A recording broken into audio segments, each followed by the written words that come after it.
Namaskar friends, and I am back again with another part of ratios and its applications.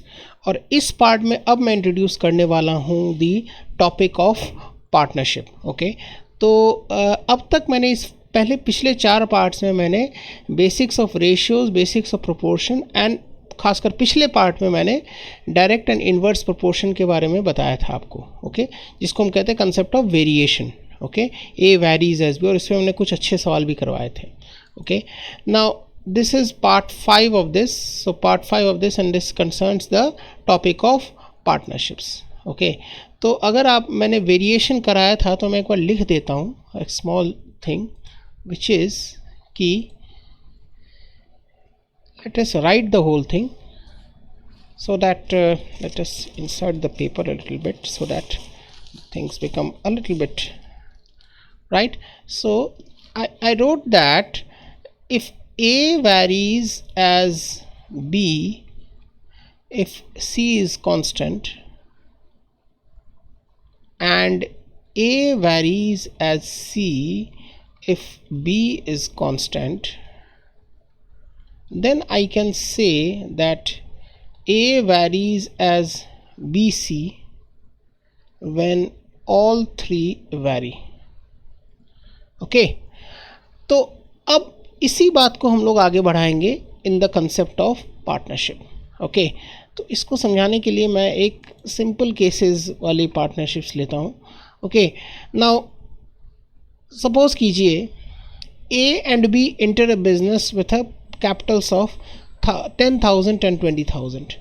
After 1 year they make a profit of 300. What is the share of A and B?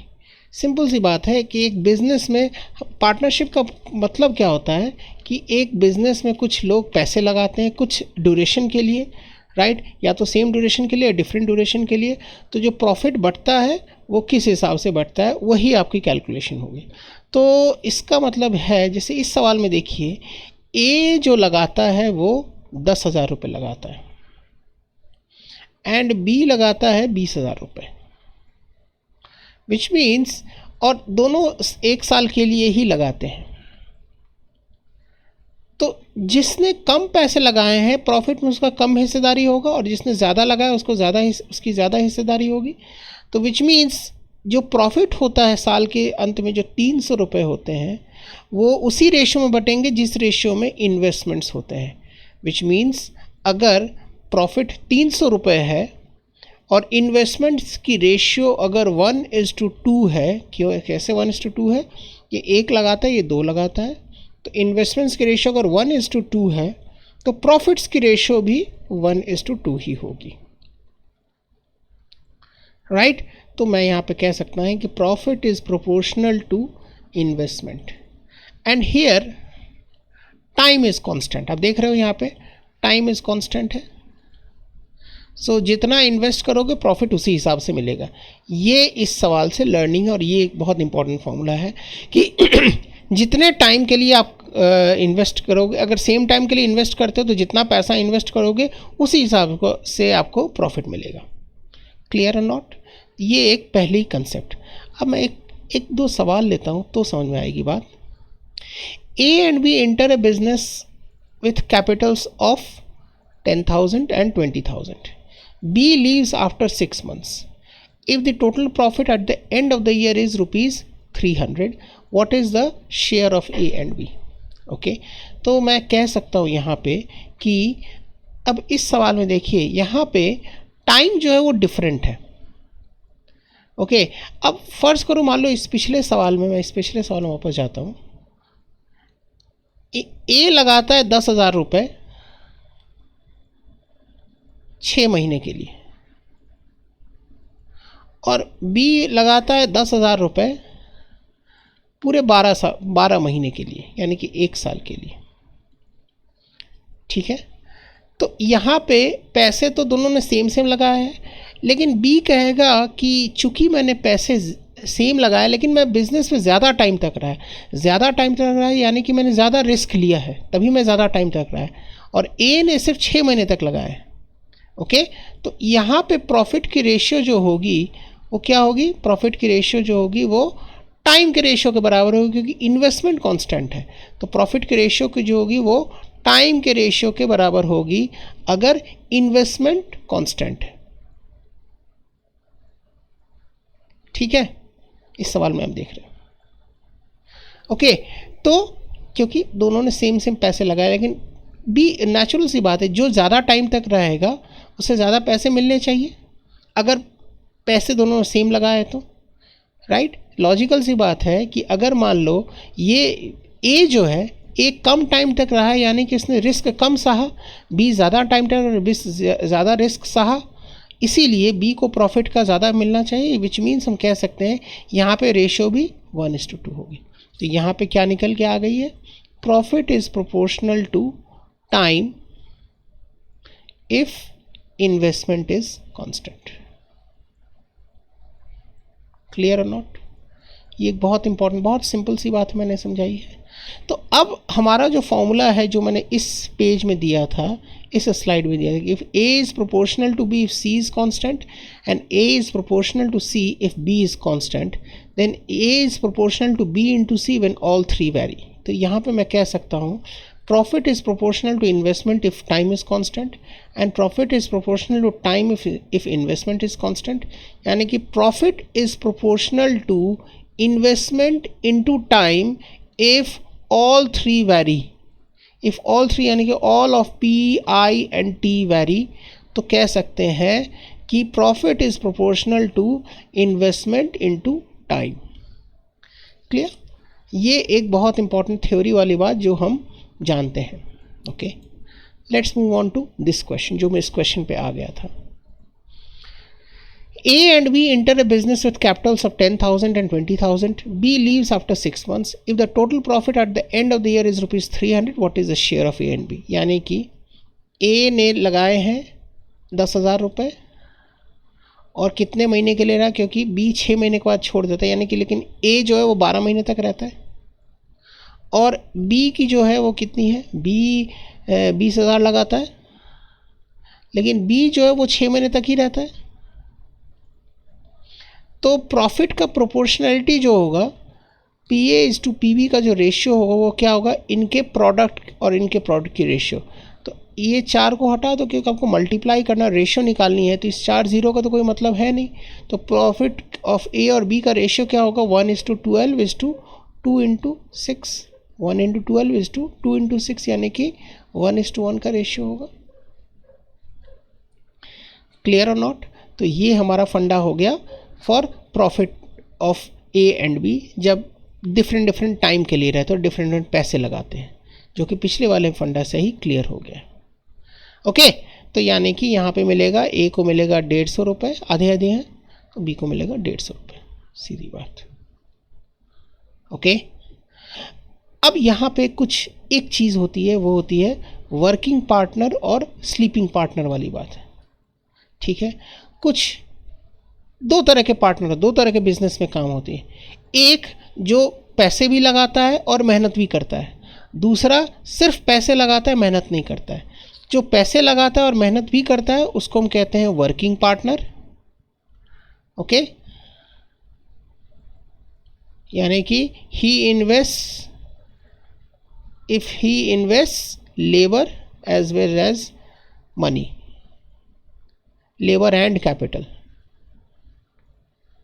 और sleeping partner क्या होता है, वो सिर्फ और सिर्फ invest करता है, यानी कि if he invest only capital, वो सिर्फ और सिर्फ पैसे लगाता है, पैसे यानी कि कैपिटल लगाता है, मेहनत नहीं करता है। ठीक है, तो वो अकॉर्डिंगली ए और बी या जितने भी लोग बिजनेस में रहते हैं उनमें एक स्ट्रक्चर बनता है कि अच्छा वर्किंग पार्टनर को इतने मिलेंगे, स्लीपिंग पार्टनर को इतने मिलेंगे, और इस हिसाब से हमें प्रॉफिट डिस्ट्रीब्यूशन होगा। तो जनरली डिस्ट्रीब्यूशन कुछ ऐसा होता है, जैसे कि इस सवाल में देखिए, सवाल यही है, B leaves after 6 months, if the total profit at the end of the year is rupees 300, what is the share of A and B if A being a working partner demands 90 from the share of profit. यानी कि ऐसे cases में जब 300 रुपये की profit होती है और ए कहता है कि चूंकि मैं वर्किंग पार्टनर हूँ तो मुझे प्रॉफिट में से मुझे 90 रुपये चाहिए, चूंकि मैंने मेहनत की है। तो ऐसे क्वेश्चन में हमें क्या करना चाहिए, किसको कितना मिलेगा, ए को कितना मिलेगा, बी को कितना मिलेगा। तो सिंपल सी बात है, जो 90 रुपये है पहले हम ए को दे देंगे, ठीक है।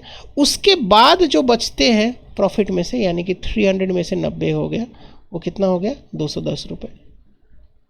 वो जो 210 रुपये होगा, P A is to P B का रेशियो जो होगा रिमेनिंग का, वो होगा उनके इन्वेस्टमेंट इनटू टाइम के रेशियो के बराबर होगा, ठीक है। Investment of B into time of B, clear और नॉट। तो इन्वेस्टमेंट ऑफ ए यानी कि 10,000 20,000 को 1 और 2 मानो, तो 1 इंटू 12 इज टू 2 इंटू 6, यानी कि 1:1। तो जो 210 रुपये होगा वो 1:1, यानी कि इसको 105 मिलेंगे और इसको 105 मिलेंगे। लेकिन अंत में जो प्रॉफिट ए के पास होगा वो होगा 105 प्लस 90, यानी कि 195, और बी के पास होगा इज 105। तो ये लॉजिक है जब वर्किंग पार्टनर और स्लीपिंग पार्टनर का कंसेप्ट आता है। तो आई होप आपको समझ में आ गई होगी regarding the concept of working partner, sleeping partner, and also profit का डिस्ट्रीब्यूशन जो होता है वो इन्वेस्टमेंट इनटू टाइम के हिसाब से होता है। ओके, नाउ ये सवाल आप देखिए, ए and be started a business with A putting in 1 lakh rupees, यानी कि एक बिजनेस शुरू करते, दोनों मिलकर बिजनेस शुरू करते हैं, और ए जो है वो 1 लाख रुपए लगाता है, और 1 साल बाद बी ज्वाइन करता है बिजनेस को, और 4 साल बाद जो रेशियो होती है प्रॉफिट की वो होती है 16:15 के रेशियो में। तो बताइए इन्वेस्टमेंट बी की क्या होगी। Okay, so profit of A is to profit of B की रेशियो क्या है, वो है 16:15। तो हमें पता है कि profit of A is to profit of B is equal to investment of A into time of A by investment of B by into time of B. तो investment of A is to investment of B का ratio जो होगा उनके profit के ratio by time के ratio के बराबर होगा। इन्वेस्टमेंट प्रॉफिट बाय टाइम के रेशियो के बराबर होगा, राइट। तो अगर मान लो प्रॉफिट इसको मिलता है 16 और इसको मिलते हैं 15, इसको मिलते हैं 16x और इसको मिलते हैं 15x, और टाइम ऑफ ए का टाइम कितना है, ए का टाइम है 4 साल का है, क्योंकि ए पूरे टाइम तक रहता है, और बी कितने साल तक रहता है, बी 3 साल तक रहता है क्योंकि 1 साल बाद ज्वाइन करता है। तो ये 4 साल का हो गया और ये 3 साल का हो गया, यानी कि 4x इज टू 3x, तो x तो कट जाएगा, यानी कि हम 16 और 15 भी रहते तो भी कोई प्रॉब्लम नहीं थी। तो investment of A is to investment of B की रेशियो क्या होगी, वो होगी 4:3। ओके, तो इन्वेस्टमेंट ऑफ ए जो है वो कितना, 1 लाख रुपए है, तो इन्वेस्टमेंट ऑफ बी कितना होगा, आप देख लो 4 हिस्से 1 लाख के बराबर है, तो 3 हिस्से कितने के बराबर हो, 3 हिस्से होंगे, 1 लाख को 4 से डिवाइड कर दो और 3 से मल्टीप्लाई कर दो, यानी कि 3/4, यानी कि 75,000 रुपये होंगे, 75,000 rupees. Answer will be B option. Clear और नॉट। तो इस तरीके से हम क्वेश्चन करेंगे और इस तरह से अप्रोच करेंगे सिंपल क्वेश्चंस को। ये सवाल देखिए आप, A started a business with rupees 18,000 and B joined him with rupees 32,000 after 3 months. Okay. A got 35% of the total profit due to him being a working partner, while the remaining profit is divided according to their investments. If A got 26,400 as his share, find the total profit. Right? तो ऐसे question में आप क्या करो, क्योंकि profit है, profit का 35% ए को मिलता है, तो आप ऐसा करो, आप प्रॉफिट को आप मान लो 100p, प्रॉफिट टोटल प्रॉफिट को मान लो आप 100p, तो 100p का 35% यानी कि 35p तो एक को मिल गए, बिकॉज वो वर्किंग पार्टनर है। Okay, and A started a business with 18,000 and B joined with 32,000 after 3 months। Okay, तो 1 साल के बाद यहाँ पे लिखा नहीं हुआ है, बट यहाँ पे हमें लिख देना चाहिए था, so after 1 year, after 1 year यहाँ पे होगा। So that is a mistake from my side here, I am apologies for that. तो हम कह सकते हैं कि ए की जो बिज़नेस है, ए का जो इन्वेस्टमेंट इंटू टाइम कितना है, अब ये 3 जीरो तो हटा दो यहाँ से, तो कह सकते हैं ए का इन्वेस्टमेंट इंटू टाइम होगा 18 इंटू 12, और बी का इन्वेस्टमेंट इंटू टाइम कितना होगा, बी का इन्वेस्टमेंट इंटू टाइम होगा 32 इंटू 32 इंटू 3 महीने के बाद ज्वाइन किया, यानी कि 9 तक चलेगा। इससे हम सॉल्व करते तो कितना होता है, इनके रेशियो क्या होगी, 216:288, दैट इज़ 3:4। यानी कि ए के प्रॉफिट का जो बचा हुआ प्रॉफिट है 65p, वो 3:4 के रेशियो में डिवाइड होगा। यानी कि ए को इन्वेस्टमेंट के हिसाब से जो प्रॉफिट होगा वो कितना मिलेगा, 3/7 ऑफ 65p, राइट। और तो इसका मतलब ए की टोटल प्रॉफिट कितनी होगी, इसमें और 35p ऐड कर दो आप। इसकी वैल्यू कितनी हो जाती है, इसकी वैल्यू है 26400, क्योंकि ए की प्रॉफिट है 26,400 रुपये। तो हम इसे अगर सॉल्व करते हैं तो 195p plus 245p by 7, that is equal to 26400। तो ये कितना हो गया, ये हो गया 440p by 7, that is equal to 26400। आपको 100p की वैल्यू निकालनी है, तो p की वैल्यू कितनी होगी, 26400 इंटू 7 बाई 440, और 100p अगर निकालनी है तो उसे आप 100 से मल्टीप्लाई कर दो। तो 100 से अगर मैंने मल्टीप्लाई किया तो ये तो कट जाएगा, और ये कितना हो गया, ये हो गया आपका 60 को 100 से मल्टीप्लाई करो 6000 को 7 से मल्टीप्लाई करो होता है आपका 42,000। क्लियर और नॉट। तो ये हो गया आपका 42,000 आंसर हो गया, राइट। तो टोटल प्रॉफिट है 42,000, यानी कि ऑप्शन नंबर डी होगा। Clear, right. Let's move on to the next question. A, B and C invested some money into a business, ठीक है, कुछ पैसे लगाते हैं। ए को प्रॉफिट का 4/7 मिलता है, A gets 4/7 of the total profit, while the remaining profit is divided between B and C in the ratio of 2:1। यानी कि अगर प्रॉफिट अगर 7 हिस्से हैं तो ए को मिलते हैं 4 हिस्से, और बाकी जो 3 हिस्से हैं वो 2:1 में डिवाइड होते हैं। यानी कि बी को मिलते हैं 2 हिस्से और सी को मिलेगा 1 हिस्सा, तभी 2:1 होगा। ओके, सो इनके इन्वेस्टमेंट्स की रेशियो क्या होगी, 4:2:1।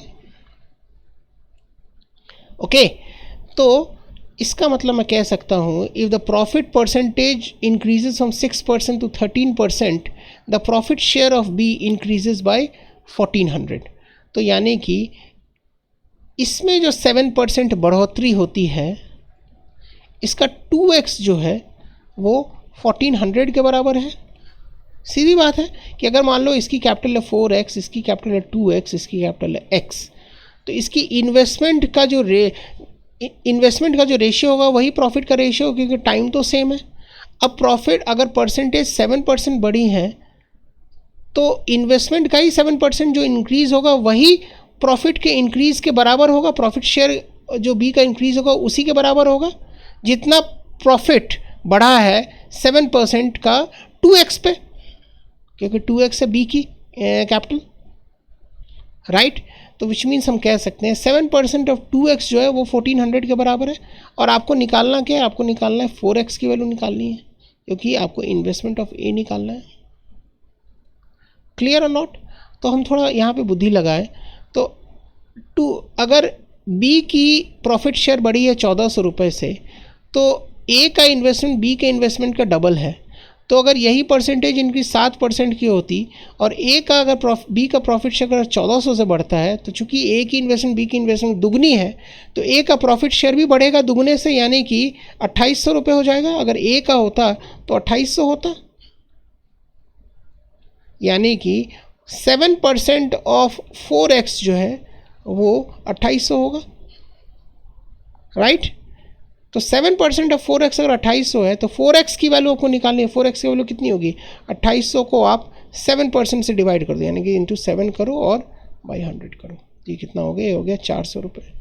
400 इंटू 100 कितना हो गया, 40,000 रुपये, यानी कि ए की इन्वेस्टमेंट है 40,000 रुपीज़।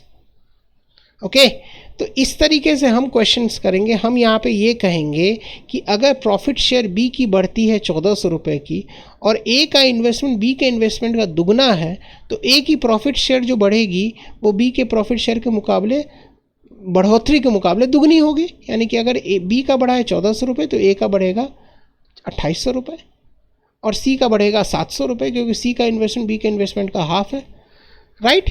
तो हमें निकालना है 4x, क्योंकि कैपिटल है 4x, तो 7% ऑफ 4x हो गया 2800 रुपये, तो 4x की वैल्यू हो गई 40,000 रुपीज़। ओके तो यहाँ पे हम बिल्डिंग ब्लॉक्स था ऑफ पार्टनरशिप। हम और अच्छे सवाल करेंगे in the next part of partnership, जब हम कुछ एक्चुअल क्वेश्चंस जो बैंक पीओ एसएससी में जो आए हुए हैं और मेनली बैंक पीओ में, उनको हम डिस्कस करेंगे और उनके क्वेश्चंस को टैकल कैसे करना है वो हम देखेंगे, right. By the way partnership के क्वेश्चन डीआई में भी आते हैं, डेटा इंटरप्रिटेशन में भी आती है। तो जब हम लोग करेंगे डेटा इंटरप्रिटेशन की टॉपिक तो ये हमारे लिए काफ़ी फ़ायदा कारक होगा। ओके बहुत बहुत धन्यवाद आपका। हम मिलते हैं in the next class of partnership. Thank you so much. और आप लोग हमेशा अपने कमेंट्स में भेजते रहिए कि आपको क्या इम्प्रूवमेंट चाहिए in this lessons. Thank you so much. Happy learning. Thank you.